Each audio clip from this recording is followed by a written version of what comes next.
आपसे पूछूंगा एक चीज कि पिछले कई सालों से या फिर इसलिए पिछले साल कई देखें हम रिटर्न के हिसाब से देखें तो स्मॉल कैप मिड कैप ने अच्छा रिटर्न दिया, लार्ज कैप ने थोड़ा सा कम रिटर्न दिया, लेकिन रिस्क जाहिर तौर पे इन दोनों में ज़्यादा होता है, उसमें कम होता है, लार्ज कैप में कम होता है।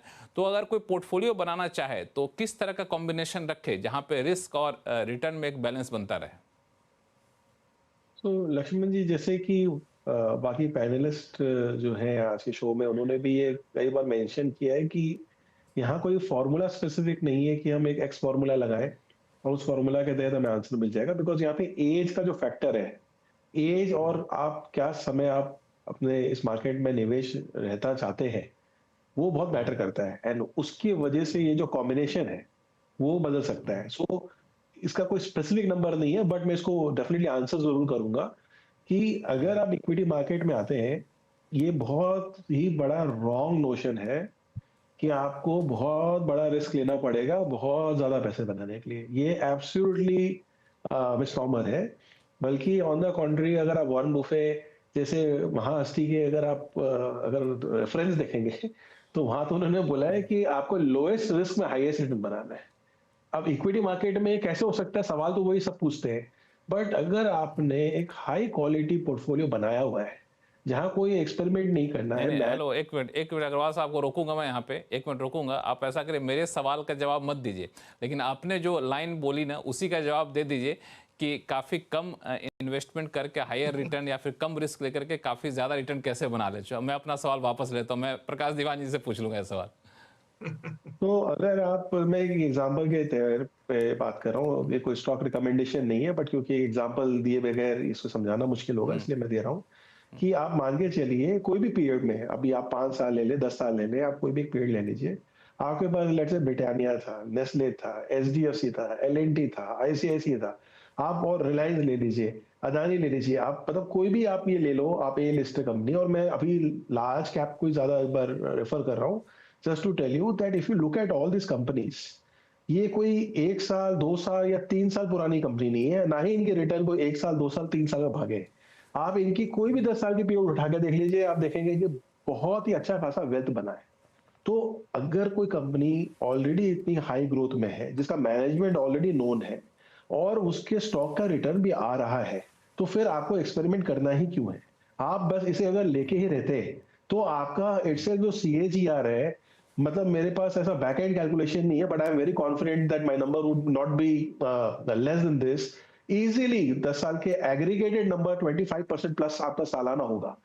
अगर आपके पास इतने ये सब पोर्टफोलियो है, ऑफकोर्स 10-15 कंपनियां तो कम से कम होनी चाहिए, मैंने तो कुछ ही नाम गिनाए हैं।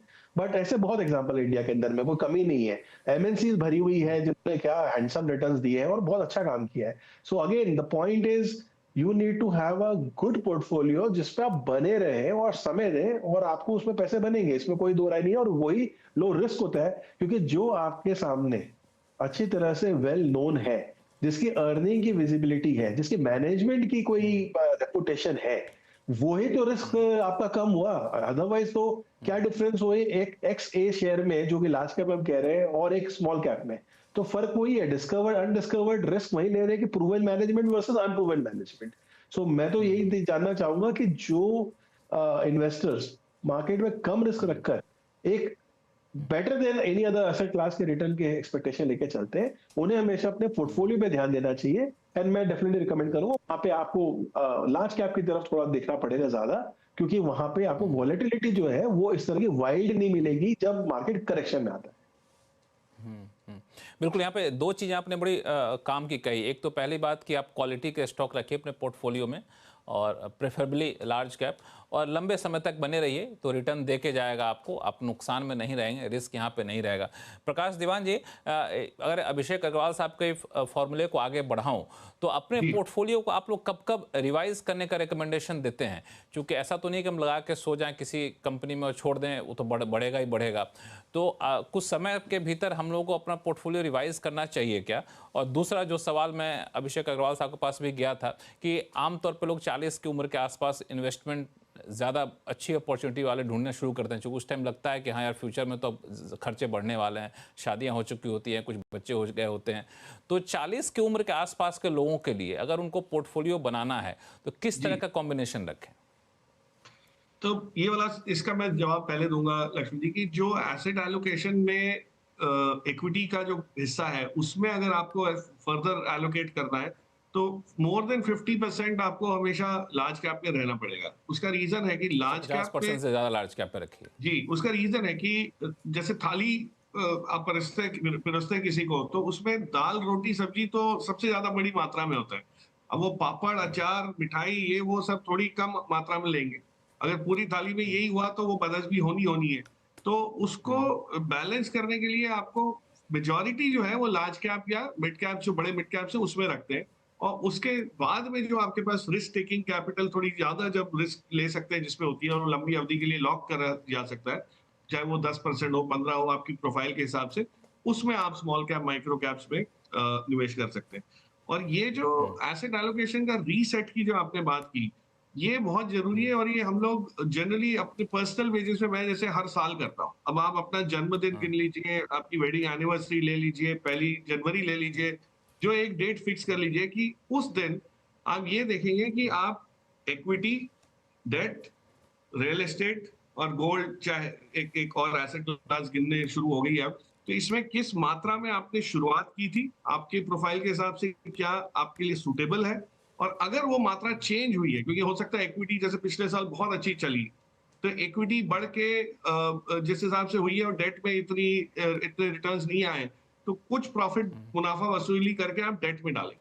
तो उससे होता ये है कि आपका ऑटोमेटिकली प्रॉफिट बुकिंग भी होने लगता है और एसेट एलोकेशन बरकरार रहता है, जो लंबे समय में एक्चुअली रिटर्न ज्यादा देता है। एसेट एलोकेशन की वजह से जो रिटर्न फाइनली आते हैं वो एक नोबल प्राइज विनिंग वो है स्टडी है कि 95% probability of returns being as targeted is higher अगर आप एसेट एलोकेशन ढंग से करें तो उसमें स्टॉक सिलेक्शन का भी इतना मायने नहीं रखता है जितना एसेट एलोकेशन का रखता है। तो इस लिहाज से एक एडवाइजर बहुत अच्छा जरूरी है। और आप ये सुन के ये समझ रहे होंगे कि कोई थंब रूल ऐसा नहीं है जो सबको या एक बहुत बड़ी मात्रा में लोगों को एप्लीकेबल हो, या इस टाइप का कोई बहुत शोर शॉर्ट तरीका हो। तो सबके लिए इन्वेस्टमेंट जर्नी यूनिक है और उतने ही एडवाइजर्स आपको चाहिए होंगे।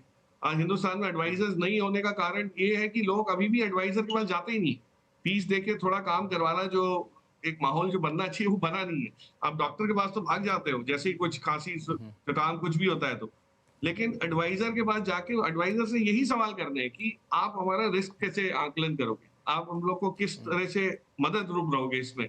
अगर आप ये चीजों का सवाल एडवाइजर को पूछोगे तो आपका एडवाइजर सिलेक्शन क्राइटेरिया भी बहुत अच्छी तरह आइडेंटिफाई हो जाएगा।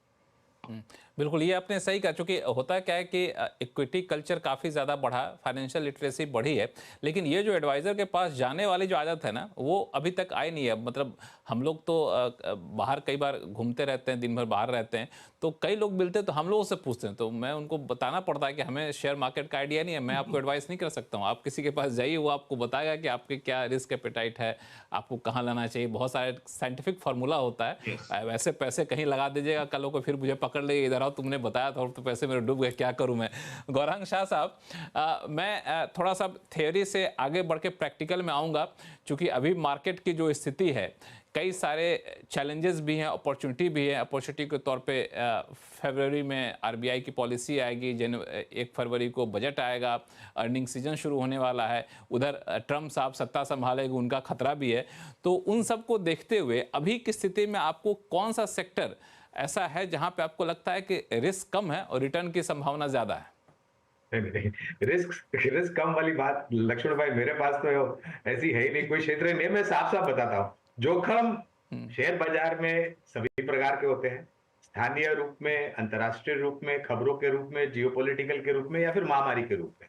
रिस्क फ्री जैसी मेरे पास तो ऐसी कोई परिभाषा है नहीं जिससे मैं आपका प्रश्न का उत्तर दूं। लेकिन आपका प्रश्न उत्तर देने का प्रयास मैं इस प्रकार से करूंगा कि 5 क्षेत्र है, और वहां पर जाने से पहले हमने जो हमारे 2025 जो नया साल शुरू हुआ है, मैं कैलेंडर ईयर की बात कर रहा हूँ लक्ष्मण भाई, वहां पर हमने ये कहा है कि आपको जो जनवरी से 2024 से सितंबर 2024 तक जो रिटर्न मिला, और 2023 और 2022 में जो आपको रिटर्न मिला है, उसकी तुलना में शायद, ये मैं शायद शब्द का प्रयोग कर रहा हूं, आपको आकांक्षाएं और उम्मीदें 2025 में कम रखनी चाहिए। मैं सूचकांक की बात कर रहा हूं।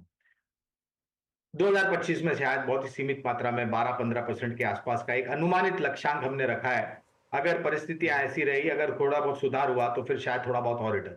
लेकिन अगर आपके पास बुद्धिमत्ता थोड़ी बहुत ज्यादा है, अगर आप उस बुद्धिमत्ता का प्रयोग करते हैं, थोड़ा बहुत अभ्यास करते हैं और सब कुछ समझने के बाद अगर आप निवेश करते हैं तो शायद आपको 15-20% या उससे ज्यादा का रिटर्न मिल सकता है। क्षेत्र के आधार पर हमें कौन सा क्षेत्र अच्छा लगता है, तो कैपिटल गुड्स इंजीनियरिंग एक क्षेत्र है, रक्षा क्षेत्र है जो हमें अच्छा लगता है, वित्तीय क्षेत्र जहां पर सरकारी बैंक्स, निजी क्षेत्र की बैंक्स, मजबूत एनबीएफसीज आती हैं, ये तीसरा क्षेत्र, सीमेंट एक चौथा क्षेत्र हो गया, और पांचवा क्षेत्र हो गया ऑटोस। ये 5 क्षेत्र पर हम प्राथमिकता दे रहे हैं और इस 5 क्षेत्र में हमारी सबसे पहली राय होगी कि आप दिग्गजों पर ध्यान दें और फिर कुछ चुनिंदा मझौले शेयर्स।